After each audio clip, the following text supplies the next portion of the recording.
हम्म। तो मैं ये बात कर रहा था सिया कि हमारे पास जो एमीटर है, हमने क्या किया, एमीटर की रेजिस्टेंस को बढ़ा दिया। हमने ऐसा एमीटर लगाया है जिसकी रेजिस्टेंस हाई है। ठीक है, एमीटर की रेजिस्टेंस हाई है, ऐसा एमीटर लगाया तो overall resistance of the circuit बढ़ गई,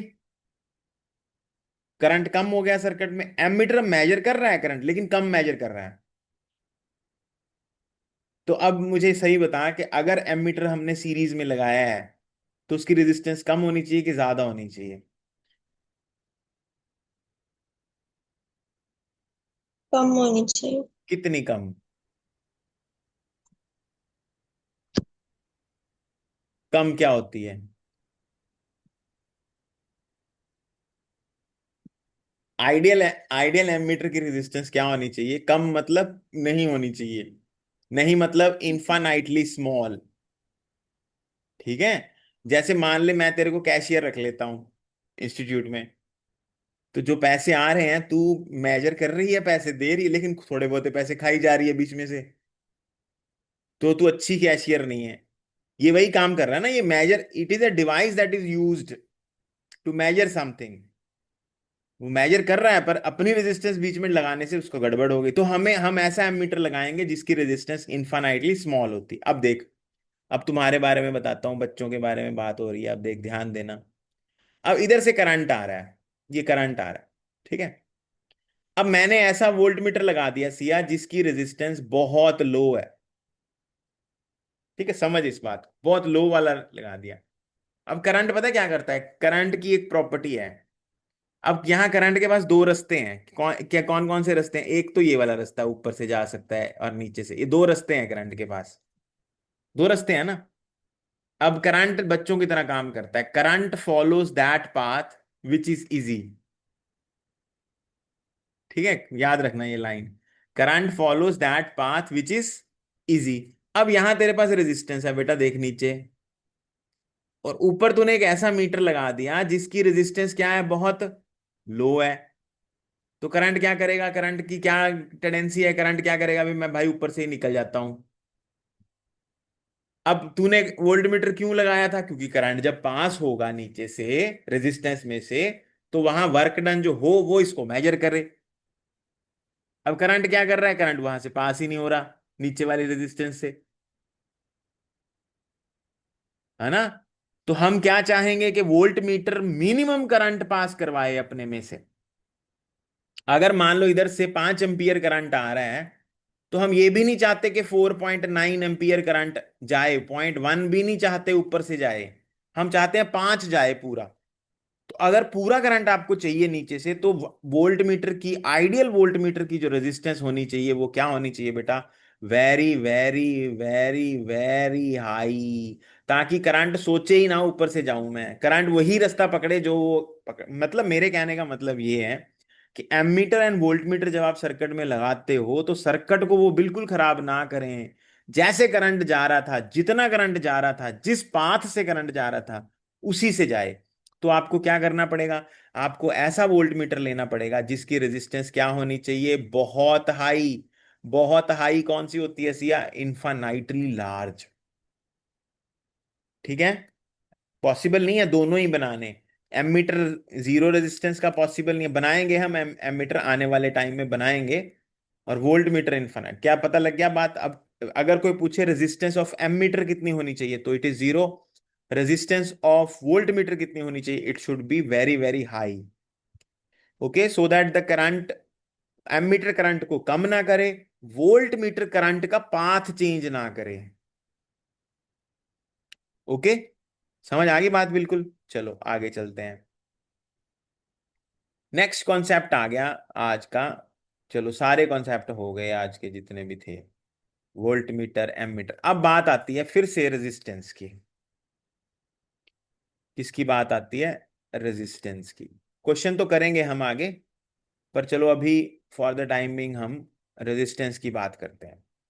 अब हमें पता है, देखो रेजिस्टेंस जो है वो किन किन फैक्टर्स पे डिपेंड करती है। ये देखो, ये रॉड हम ले लेते हैं वायर, और ये रॉड का क्रॉस सेक्शनल एरिया, सर्कुलर लिया हमने क्रॉस सेक्शनल एरिया, तो इसका रेडियस आर ले लेते हैं। डायामीटर क्या होगा? रेडियस का ट्वाइस कर दोगे तो डायामीटर हो जाएगा। ठीक है। और रेडियस क्या हो सकता है, डायमीटर का हाफ हो सकता है, ऐसे भी पढ़ सकते हैं। और इस वायर की लेंथ कितनी ले ली, एल लेंथ ले ली। एरिया कितना हो जाएगा, पाई आर स्क्वायर भी एरिया ले सकते हो, पाई डी स्क्वायर बाय 4 भी एरिया ले सकते हो आप इसका, ठीक है। तो अगर मैं रेजिस्टेंस की बात करूं of a metallic wire, metal की बात कर रहा हूं, कंडक्टर्स की बात कर रहा हूं, रेजिस्टेंस फैक्टर्स अफेक्टिंग रेजिस्टेंस पढ़ रहे हैं हम basically, factor affecting resistance of a wire पढ़ रहे हैं। तो resistance is directly proportional to length, resistance is inversely proportional to area of cross section, R is proportional to L by A, so R is equal to rho L by A। ठीक है, समझ आ गई बात। तो resistance के कौन कौन से फैक्टर्स पे रेजिस्टेंस डिपेंड करती है, जो मैंने अभी तक तुझे बताए हैं। पहले लेंथ हो गई बेटा, फिर एरिया ऑफ क्रॉस सेक्शन हो गया, एक मैंने टेम्परेचर भी बताया था ऊपर। तो बेसिकली रेजिस्टेंस तीन चीजों पे डिपेंड करती है, लेंथ, एरिया और टेम्परेचर पे। ठीक है। अब यहां से क्या पता लगा, हम मान लो हमारे पास दो वायर्स हैं, इनका क्रॉस सेक्शनल एरिया सेम है। ठीक है, क्रॉस सेक्शनल एरिया क्या लिया है मैंने, सेम लिया है। और लेंथ तूने देख ही ली है, किसकी ज्यादा है किसकी कम है। तो किसकी रेजिस्टेंस ज्यादा होगी, resistance of wire two will be more than resistance of wire one. और दूसरी बात ये, मैंने दोनों एल्यूमिनियम की बनाई है ये। ठीक है, मटेरियल अभी सेम ले रहे हैं। और फिर से क्या किया, फिर से दो वायर सेम लिए हैं हमने, एक पतली ले ली, एक हमने लेंथ सेम ली ऐसी है इस बारी। एरिया ऑफ क्रॉस सेक्शन आप देख सकते हैं, एक का एरिया ऑफ क्रॉस सेक्शन कम है, एक का एरिया ऑफ क्रॉस सेक्शन ज्यादा है। लेंथ दोनों की सेम ली है हमने। ठीक है। तो अब किस केस की रेजिस्टेंस ज्यादा होगी, resistance of first will be more than resistance of second, क्योंकि जो वायर पतली है उसका एरिया ऑफ क्रॉस सेक्शन कम होगा। Resistance is inversely proportional to area of cross section, ये वाला फैक्टर लगाया है। यहां resistance is directly proportional to length, ये वाला फैक्टर लगाया है। ठीक है जी। अब बात आती है कि रो क्या है, what is this rho. Rho is called resistivity of the wire. ठीक है, ध्यान से समझना, मे बी 10th में तूने पढ़ा हो, पर इसका कुछ मैं डिफरेंट मतलब बताऊंगा। रेजिस्टिविटी होती क्या, मतलब दो तीन मतलब इसके निकल, दो तो निकलते हैं इसके मतलब, दोनों समझना ध्यान से। रेजिस्टिविटी क्या होती है, रेजिस्टिविटी का दूसरा नाम है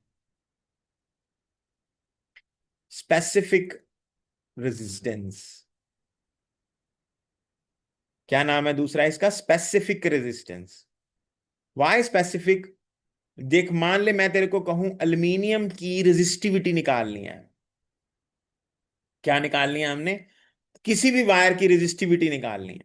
तो तू मुझे पता है क्या कहेगी, तू मुझे कहेगी कि जो रेजिस्टिविटी मैं उस वायर की मैं निकाल लूंगी, पहले मुझे वो जो वायर है ना, उसका उसकी लंबाई हो 1 मीटर, मतलब जिस जिस मटेरियल की मैं कहूंगा एल्यूमिनियम की रेजिस्टिविटी निकालनी है, तो तू मुझे कहेगी मुझे ऐसी वायर दो एल्यूमिनियम की जिसकी लंबाई 1 मीटर हो और जिसका एरिया ऑफ क्रॉस सेक्शन जो है वो 1 मीटर स्क्वायर हो।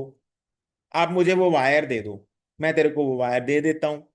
तू बेटा उस वायर की रेजिस्टेंस निकाल, ओम्स लॉ यूज करके रेजिस्टेंस निकाल ले। तो जो उस वायर की रेजिस्टेंस होगी ना, वो दुनिया में जितनी भी एल्यूमिनियम वायर्स हैं उन सब की रेजिस्टिविटी होगी।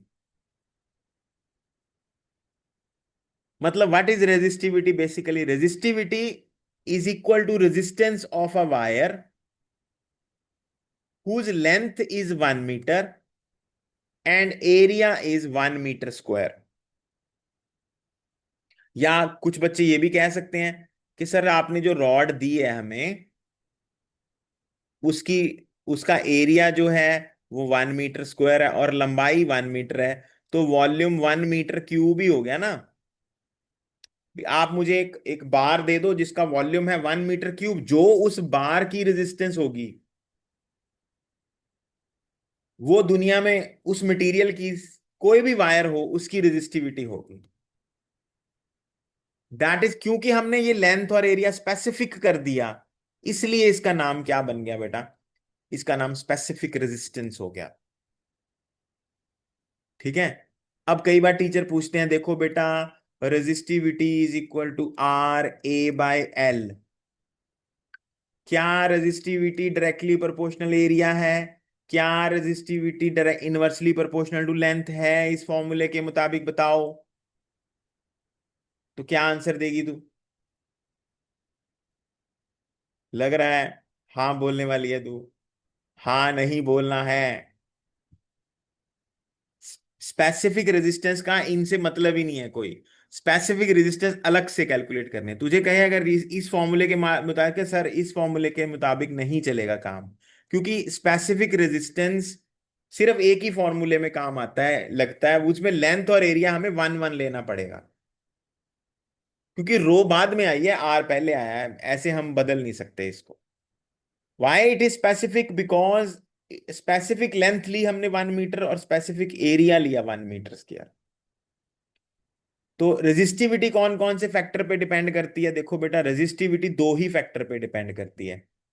एक है टेम्परेचर, दूसरा है नेचर ऑफ मटेरियल। थोड़ी देर में तुझे मैं बताऊंगा Y nature of material. Aluminium की अलग होगी रेजिस्टेंस। देखो नेचर बदल गई तो 1 मीटर लेंथ और 1 मीटर एरिया की रेजिस्टेंस भी अलग अलग होगी। अब एल्यूमिनियम, कॉपर, आयरन सबकी नेचर अलग अलग है, तो सबके 1 मीटर और 1 मीटर एयर्स के रेजिस्टेंस भी अलग अलग होंगे, इसलिए सबकी रेजिस्टिविटी भी अलग अलग होगी।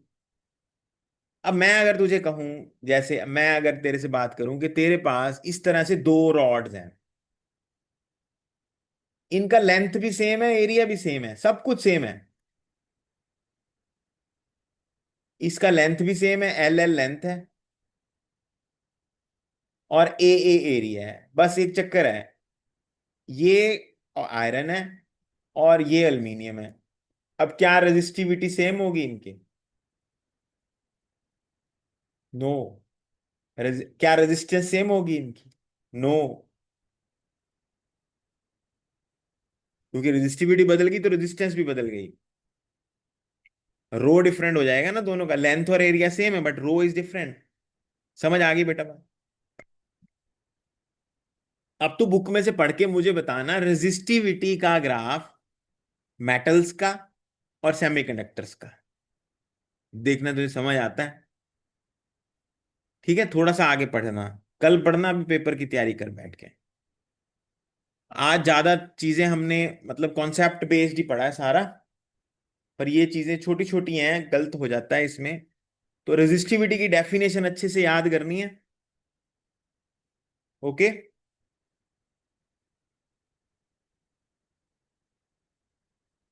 बाकी जो भी होगा वो आगे हम कर लेंगे। ठीक है। ये मैंने PDF में डाल दिया रेजिस्टिविटी की डेफिनेशन, वैसे तो बुक में है, आप याद वहां से भी कर सकते हैं, पर चलो क्योंकि नोट्स बन रहे हैं तो यहाँ पे मैंने डाल दिया रेजिस्टिविटी की डेफिनेशन। ठीक है। Okay Siya, bye.